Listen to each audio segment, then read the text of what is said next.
Okay అండి, ఇప్పుడు hands cut చేసుకుందాము. హ్యాండ్స్కి మనం ఎలా కొలత తీసుకోవాలనేది ఇక్కడ నేను డ్రా చేశాను. ఎలా చేశాను అనేది చూద్దాం. ఇప్పుడు హ్యాండ్స్ పొడవు ఎంత ఉందనేది మనం చూద్దాం. ఇక్కడ చూస్తున్నారా, ఇక్కడ ఖర్చుకి 1/2 ఇంచ్ తీసుకున్నాను, 1/2 ఇంచ్.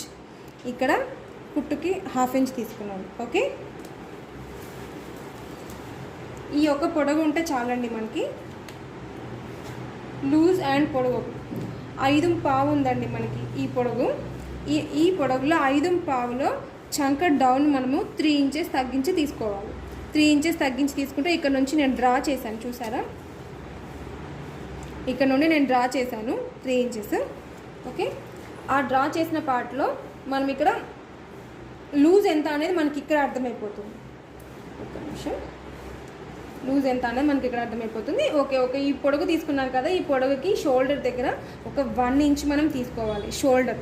ఎందుకంటే షోల్డర్ స్ట్రైట్గా ఉంటుంది కదా అండి, కరువు ఉండదు, కొంచెం 1 ఇంచ్. ఆ తర్వాత ఈ 3 ఇంచెస్ డౌన్ దగ్గర మనకి ఈ కొలత రౌండ్ 9.5 అంటే లూజ్ 9.5 ఉంది. ఇక్కడ మనకి జాయింట్ పడుతుంది, సో నేను జాయింట్ని కూడా యాడ్ చేసుకొని తీసుకుంటున్నాను. 9.5 ఇది వచ్చేసి మనకి బ్యాక్ ఖర్చుకు ఎక్స్ట్రా యూజ్ అవుతుంది అనమాట.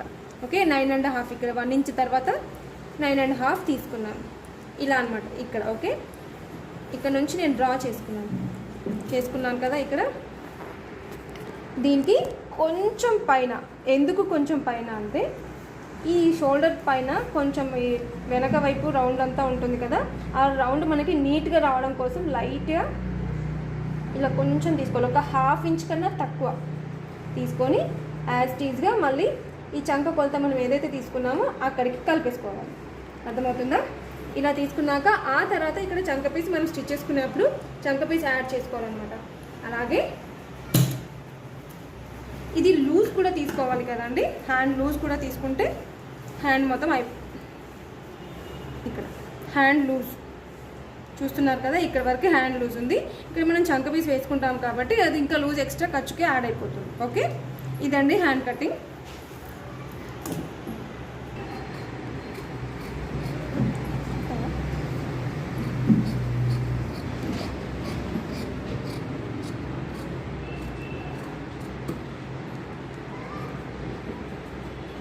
ఇక్కడ వచ్చేసి మిడిల్ పార్ట్కి మనం మార్కింగ్ చేసుకుంటాం.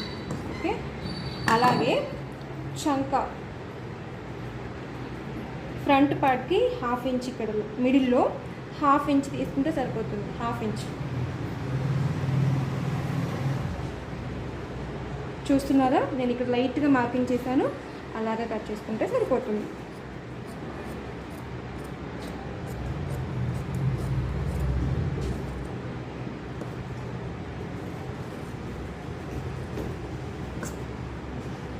ఇక్కడ కూడా ఇలా కచ్చగా కొట్టేస్తే మనకి ఫ్రంట్ పార్ట్ ఇది బ్యాక్ పార్ట్ అని చెప్పేసి ఈజీగా అర్థమైపోతుంది. చూస్తున్నారా అండి, ఇక్కడ ఎంత మనకి డౌన్ అయింది ఫ్రంట్ పార్ట్ చూడండి.